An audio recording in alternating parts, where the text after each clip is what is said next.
Time to buy you a big bag of bulbs. It's bad English, but it's a good time to get a fantastic price on a jumbo bag of spring flowering bulbs. Yes, this big bag of bulbs started at almost $20, but the price keeps dropping and dropping until they're gone. I paid 14 bucks for this bag of tulips or daffodil bulbs, and if you wait until next month, they'll be $9.95. But that's only if there's any left at the store. And you need to get them in the ground as soon as possible.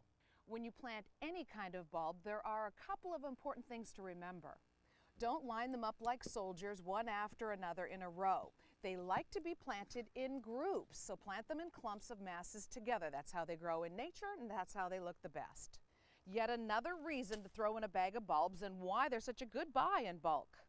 There are lots of ways to plant bulbs. You can use the big shovel or the little one. Doesn't matter.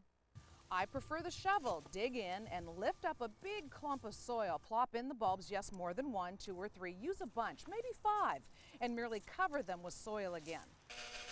Or you can break out the power tools. If you've got lots of planting to do in a hurry, this bit makes it easy. This one is made by Fiskars, and you just simply turn it on. It works well in loamy, easy soil. It doesn't work that well in clay because the battery will wear out quick. Drill a hole, pop it in, repeat. Remember, don't plant just one bulb to look natural. You've got to plant many. I really like the lazy method, and you can do it sitting down. No digging or straining required. All you need is some bulbs, an old recycled plastic pot, and some soil. Add some soil into the plastic pot. Make it about halfway full. Then place the bulbs around the sides and in the middle. Cover with soil, and that's all there is to it. You can plant masses of bulbs this way, as many bulbs as you have plastic pots. Leave this out by the shed or outdoors someplace where it can get the rain. Don't leave it inside in the garage or the basement because the bulbs need the rain and they need the cooler temperatures for root development. Sink the pot and all right into the ground next spring and make sure the pot is ground level. Camouflage the sides of the plastic pot so no one can see what you're up to. And here is the very best part. Imagine it's spring, the tulips have bloomed, and the leaves now are starting to turn biscuit color and they're dying off. You need to leave the leaves on there. So here's what you do. You pull the pot out and put a perennial in its place. That's pretty tricky, huh? One last thing to remember about bulbs. The pointy end always goes up. The flat end is where the roots come out. So pointy end up. I'm Ann Jagger. I hope our garden paths, cross again soon. All gardeners in Western Oregon and Washington face a common enemy, the slug. And in the life cycle of a slug, fall is the very best time to get them.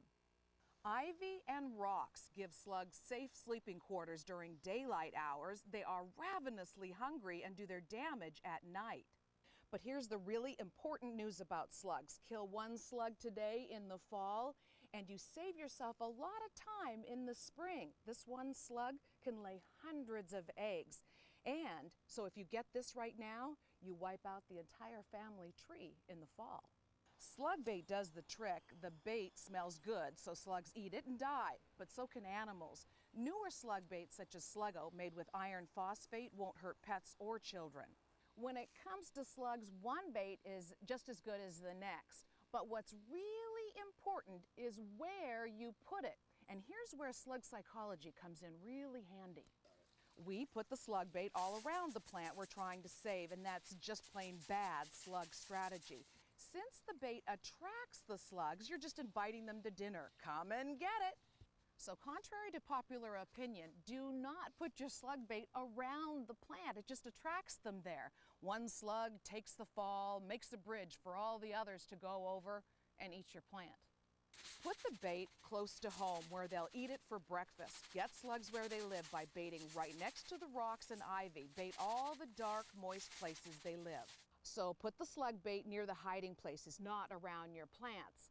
Now, I often think of a slug as no more than a stomach on a foot, but they're actually very smart.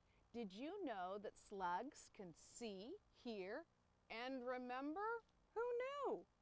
See all these chewed leaves? The slime balls who ate here are capable of remembering this location for weeks. Yeah, slugs are icky, but they're also amazing. Experts have found out that they can remember up to 2 weeks where they had their last meal. So they keep on going back and back and back to that plant until it's gone. I can't even remember where my keys are overnight. And they can smell up to 3 feet away, so they follow their noses to our plants. And about their eyesight, apparently they can see, not very well, but they can see about 6 feet. How'd you like to be doing the researcher doing that study? So save yourself some time in the spring and save your plants too. Bait in the fall. And one more thing before we go. Don't put the slug bait out every single night. Do it about every 10 days or every 2 weeks. And put it in different places. Switch it up a bit. Although we forget where we put the slug bait, the slug remembers. I'm Ann Jagger. I hope our paths, our garden paths, cross again soon. No matter how you cut it, pumpkins are just plain fun. If you think kids get excited about carving these orange orbs, you should try growing one. It is super easy, and it doesn't take a lot of work either. Your first step, pick one. The choices are mind-boggling. Squash come in so many fascinating shapes, colors, sizes, and some are so interesting it's hard to cut into them. So while the kids are getting their hands dirty, fishing out the innards from the inside of the pumpkin, ask them to save a seed or two. Sure, roast some seeds in the oven, 300 degrees for about 40 minutes till brown, but save a few for the garden too. This is all you need to grow a pumpkin: a pot, some compost from the garden store, and some seeds. You put in the compost, toss in some seeds now or in the spring, and they'll sprout when they're ready. Here's my pumpkin patch. The seeds were tossed in at this time last year and waited till this spring to sprout. I did nothing to help. And how exciting, you're here to see the harvest of my very first pumpkins. Yeah, I've never grown them before. And here are a couple of other pumpkin tips for you. Nice. Try not to manhandle pumpkins by the top. Don't use the handle as a handle, okay? The top knot breaks off too easily and you want that. Now, instead of carving the top off, cut pumpkins from the bottom. That way you don't burn yourself putting the candle inside. And I've got a tip to make cut pumpkins last even longer. Have you ever noticed how fast carved pumpkins start to rot and mold? We spend all the time carving them, and then before you know it, the face melts almost overnight. All right, so there's no Botox for pumpkins, but we need to slow the aging process. How do you do that? Keep your pumpkin outside. It's cooler and the air acts as a refrigerant for your pumpkin. Or get your pumpkin some face cream. Yeah, WD-40. It works as a preservative. Only adults should spray it inside pumpkins that will not be eaten. And yes, cover all the cut fleshy parts.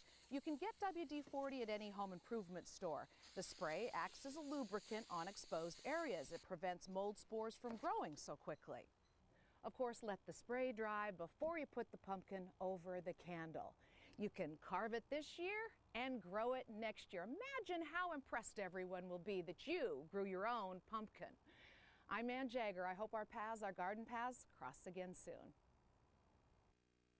Yellow leaves, brown stems. There are good reasons why you need to clean up dead plants in the fall and winter. Let's take some of the guesswork out of which plants need to be cut and which you can leave for the winter and why it needs to be done. This peony is going to flop over and die, so cut off the leaves and stems of herbaceous peonies to prevent the possibility of botrytis. That's a plant virus that infects the new leaves in the spring, so this has to go. Same with the old tomato bushes and leftover veggies. The mummified fruit and vegetables are just a breeding ground for pathogens which winter over in the soil. After the first frost, this dahlia will look like slime. That's when you cut the stalk to within 2 inches of the ground. Leave it 2 weeks, then dig the dahlia, divide, or replant. Or you can leave it in the ground. Hostas are just begging you to take them out of their misery in the winter. Cut the leaves and stems to the ground. The slugs love to hide in there. Remove all the dead brown leaves from bearded iris. Remember, bearded iris have leaves that are shaped like swords? There's an insect called the iris borer that will live over the winter in these dead leaves, and then it'll be just waiting for the new leaves to come up in the spring. So we want to get rid of that now. Get rid of all the dead leaves. When lily stalks look like this, it's time to cut them to the ground. The leaves spent all summer soaking up the sun for next year's flower, but now it's spent. To keep butterfly bush from spreading seed, you can prune it hard, a foot or so from the ground. This will keep the bush from invading. There are some plants that I leave all winter long. I don't cut my roses back until early next March. I like the way the rose hips look. They're so brightly colored, and they look great with a tinge of frost on them in the fall. The birds like to eat them as well. You need to pull off all the old leaves though, because that's a breeding ground for pathogens, and be sure to pick up the leaves that are on the ground. You can also leave this sedum, Autumn Joy, alone. The seed heads look cool well into the winter and make a nice, really long-lasting arrangement. I've had this vase full of flowers for 3 weeks. If you still can't decide what to cut or what to leave, here's a good rule of thumb. If the leaves are yellow and the stalk is brown, cut it out. If the leaves are green, let it be. I'm Ann Jagger. I hope our garden paths, cross again soon.